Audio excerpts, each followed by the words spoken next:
اعوذ باللہ من الشیطان الرجیم بسم اللہ الرحمن الرحیم الحمد للہ رب العالمین وصلی اللہ علی محمد وآلہ الطاہرین۔ ایک بہت ہی بنیادی سوال یہ ہے کہ خداوند متعال حکمت کسے عطا فرماتا ہے؟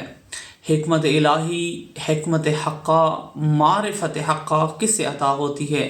قرآن کریم کا خود ارشاد ہے یؤتی الحکمت من یشاء، جس کے بارے میں مشیت پروردگار ہوتی ہے خداوند متعال اسے حکمت عطا فرماتا ہے۔ ومن یؤت الحکمت فقد اوتی خیرا کثیرا، اور جسے حکمت عطا کر دی گئی اسے خیر کثیر عطا کر دیا گیا۔ علم کے بارے میں یہی تعبیرات ہمیں ملتی ہیں۔ العلم نور یقذفہ اللہ فی قلب من یشاء، جس کے بارے میں مشیت الہی ہے خداوند متعال اسے علم عطا فرماتا ہے، اسے یہ نور اس کے قلب میں ڈالتا ہے۔ تو یہاں ایک بنیادی سوال یہ اٹھتا ہے کہ بالآخر مشیت خدا کس طرح سے انسان سے متعلق ہوتی ہے؟ کس طرح سے خدا بعض انسانوں کو ان کے بارے میں ارادہ کرتا ہے کہ انہیں یہ حکمت حقیقی، حکمت حقہ عطا فرمائے؟ تو اس کا جواب یہ ہے کہ حکمت حقہ اس صورت میں عطا ہوتی ہے جب انسان تقوی الہی اختیار کرے۔ سب سے بنیادی شرط تقوی ہے۔ تقوی الہی سے مراد یہ ہے کہ انسان کو اللہ تعالیٰ نے جو صفات عطا کی ہیں، جو صلاحیات عطا کی ہیں، خداوند متعال کے جو مواہب ہیں انسان کی ذات کے اندر، جس کو اس نے رشد دینی ہے، جن استعدادوں کو اس نے پروان چڑھانا ہے، جن صلاحیتوں کی انسان نے تربیت کرنی ہے، وہ ان کو محفوظ رکھے اور ان کی تربیت کرے اس طرح سے جس طرح سے پروردگار عالم، رب عالم، رب العالمین چاہتا ہے۔ اور پھر جب انسان مقام تربیت میں آتا ہے و مقام معرفت میں، تو سب سے پہلا کام یہ ہوتا ہے کہ انسان ایک مقام تجرد حاصل کرتا ہے، یعنی انسان دنیا کی اغراض و دنیا کے منافع و دنیا کے مفادات سے چشم پوشی کرتا ہے، و دنیا کی اغراض و دنیا کی اغلال و سلاسل کو اپنے وجود سے نکال دیتا ہے، اپنے قلب سے نکال دیتا ہے، اپنے نفس کو آزاد کرتا ہے ان اغلال و سلاسل سے، تزکیہ کے ذریعے سے، اور اپنے نفس کو جو ہے وہ ان خبائث سے، آلودگیوں سے پاک کرتا ہے۔ تو یہ وہ بنیادی شرط ہے آغاز میں کہ انسان مشیت الہی کا متعلق قرار پائے، ارادہ الہی کا، چونکہ ارادہ الہی در حقیقت ایک قانون ہے و سنت ہے کہ خداوند متعال اس انسان کو علم و حکمت عطا کرتا ہے جس انسان کے اندر علم و حکمت لینے کی صلاحیت ہو، ظرفیت ہو۔ اسی ظرفیت کا نام تقوی ہے، اسی صلاحیت کا نام، محفوظ صلاحیت کا نام، اسی صلاحیت کا نام جس کو اس نے رشد دیا ہے اور مقام فہم میں، مقام تنزیہ میں، مقام تزکیہ میں اس حد تک آگے بڑھا ہے کہ اب ذات پروردگار اسے وہ علم و حکمت عطا کر سکتی ہے۔ بس سب سے پہلے ظرفیت اپنی پیدا کرنی ہے تقوی الہی کے ذریعے سے،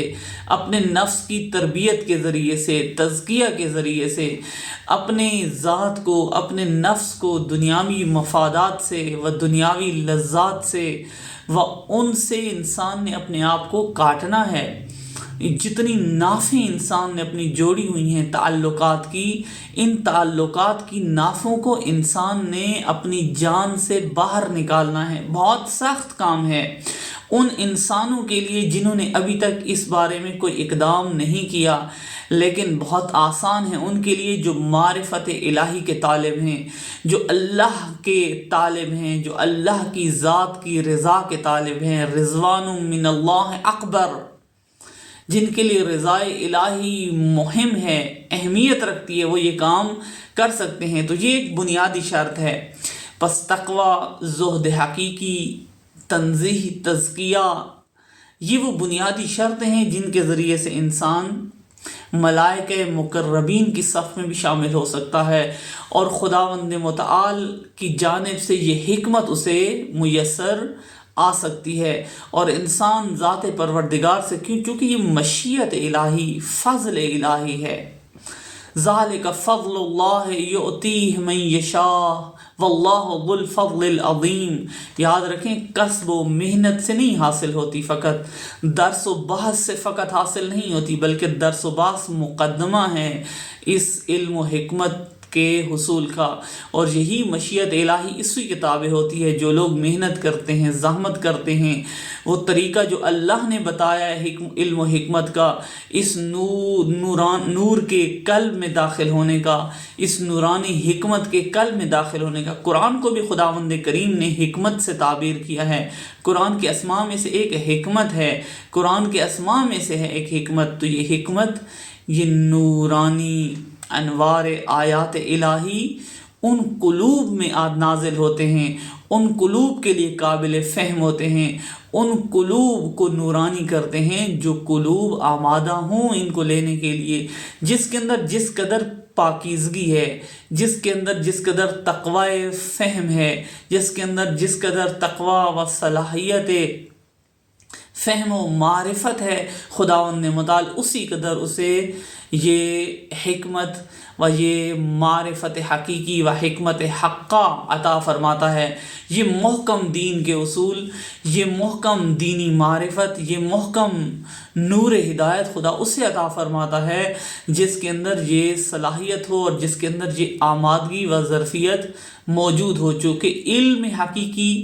ذات حق تبارک و تعالی سے ملتا ہے، و علم حقیقی در حقیقت وہ نور حقیقی ہے جو انسان کو تب عطا ہوتا ہے جب انسان اس کے لیے آمادہ ہوتا ہے، اور جب خداوند متعال کسی کو عطا کر دیتا ہے تو اس کے لیے